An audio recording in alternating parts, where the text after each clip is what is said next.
শ্রী মা বলছেন, দক্ষিণেশ্বরে যখন প্রথম তাঁর কাছে এসেছি, তাঁর কাছে রয়েছি, তখন ভাব সমাধি এসব তো কিছু বুঝতাম না।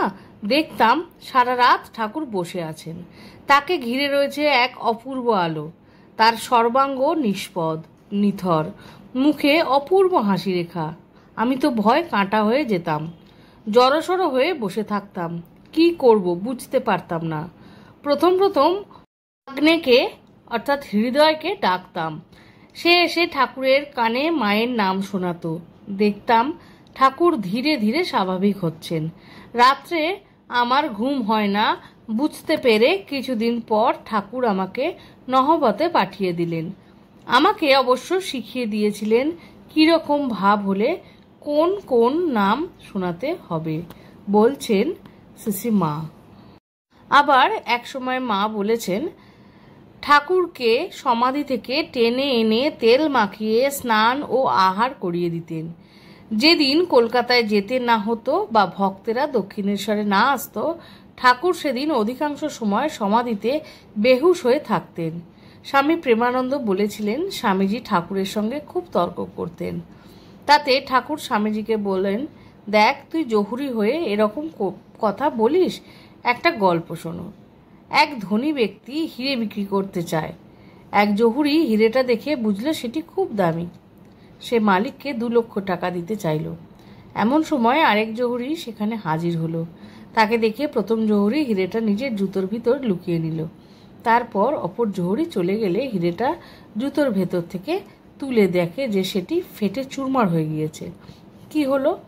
হিরে বলল, আমি অভিমানে ফেটে গিয়েছি, অর্থাৎ আমি মানুষের মাথায় থাকি, আর তুমি আমায় জুতোর ভেতর রাখলে। তাই ঠাকুর বললেন, তোর মতো অধিকারী যদি আমাকে না বোঝে, আমি হীরের মতো ফেটে যাব। স্বামী ভূতেশানন্দজি তো বলেইছেন, মনে রাখবে সুখে দুঃখে একমাত্র তিনিই আছেন। কখনো হাসতে হাসতে তার নাম করো, আবার কখনো কাঁদতে কাঁদতে তার নাম করো। শিশু যেমন মাকে সব সময় মামা বলে ডাকে, ঠিক তেমনই মা বলে মাকে ডাকো, মা ঠিক শুনতে পাবেন।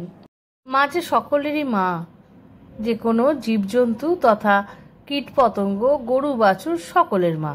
সেরকমই একটি ঘটনা হলো, একবার মঠ থেকে একটি গরু এনে উদ্বোধনে রাখার কথা হয়েছিল।